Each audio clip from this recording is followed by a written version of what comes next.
సముద్రాల junior గారి నాలుగో కుమారుని కనిష్ట అంటే యంగెస్ట్ డాటర్ అండి శుభశ్రీ గారు, వారు మాట్లాడతారు. నమస్కారం అండి.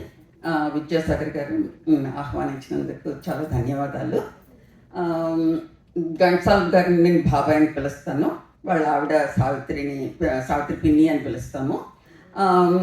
ఆయన సావిత్రి పిన్ని మా తాతయ్యకి సేమ్ విలేజ్ అనమాట వాళ్ళది. అక్కడ పరిచయం అయ్యి ఆవిడ పెళ్ళయిన తర్వాత ఘంటసాల గారిని మా తాతయ్యకి పరిచయం చేసి ఆయన పాడతారండి, ఆయన పైకి తీసుకురండి అంటే తాతగారు ఆయన గొంతు విని బాగుందని చెప్పి మద్రాసు రావయ్య చూద్దాము అన్నారు. ఇది 1937 అనమాట. ఆ టైంలో ఇంకా రికార్డింగ్ ప్లేబ్యాక్ అవన్నీ ఇంకా బాగా రాలేదు కాబట్టి ఆయనకి అంతగా తనతో పాటు అన్ని స్టూడియోస్కి తీసుకెళ్ళి ప్రొడ్యూసర్స్కి, డైరెక్టర్స్కి అందరికీ ఇంట్రడ్యూస్ చేశారు. కానీ అప్పటికి ఎవరికి వాళ్ళు పాడుకుంటూ ఉండినారు, ఇంకా ప్లేబ్యాక్ అవి రాలేదు. అందుకని ఆయనకు అంతగా ఎక్కువ ప్రోత్సాహం దొరకలేదు. కానీ ఆయన నిరుత్సాహపడకు, చూద్దాము మా ఇంట్లోనే ఉండు అని చెప్పి తన బాబాయ్ మా ఇంట్లోనే ఉండేవాడు. మా నాన్నగారు బాబాయ్ ఇద్దరు సేమ్ ఏజ్ అనమాట. సో వాళ్ళిద్దరూ బాగా ఫ్రెండ్స్గా ఉండేవారు. మా నాయనమ్మ కొంట్లో బాగాలేకపోతే ఘంటసాల బాబాయ్ వంట చేసేవారు. మా నాన్నగారు ఏమో వంట రాదు, కానీ పక్కన కూర్చుని పద్యాలు పాటలు అవన్నీ వినిపిస్తూ ఉంటే వాళ్ళు వంట చేసేవారు అనమాట. మాకు ఇంకో బాబాయ్, సొంత బాబాయ్ అన్నారు, ఆయన ఘంటసాల బాబాయ్ మడి కట్టుకుని వంటలు చేసేవాళ్ళు. అట్లా మా ఇంట్లో ఒక 2 ఏళ్ళు ఉండి అప్పుడు మెల్లిగా స్వర్గసీమ సినిమాకి మొదటిసారిగా ఆయనకి అవకాశం దొరికింది. అప్పుడు అందులో పాట పాడారు. అప్పుడు వాళ్ళకి ఒక పాట పాడితే 10 రూపాయలు ఇచ్చేవారు అనమాట. అయితే ఆయన ఆ డబ్బులన్నీ తీసుకొచ్చి మా తాతగారికి ఇచ్చేవారు.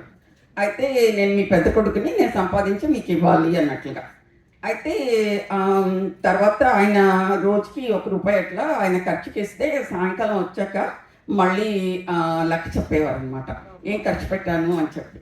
అట్లా ఆయన ఒక 2 ఏళ్ళు ఉంటే మా ఇంట్లో బాగా పైకి వచ్చేసాక అప్పుడు సావిత్రి పిన్నిని ఊరి నుంచి పిలిపించి ఆవిడకి అక్కడ ఇల్లు వద్దకు అది తీసుకుని కాపురం పెట్టించి అప్పుడు ఆయన సంపాదించి ఇచ్చిన డబ్బులన్నీ లెక్క ఫుల్గా ఇదిగో అమ్మా అని చెప్పి ఆవిడ చేతికి ఇచ్చి ఆవిడ చేతి సంసారం పెట్టించారనమాట.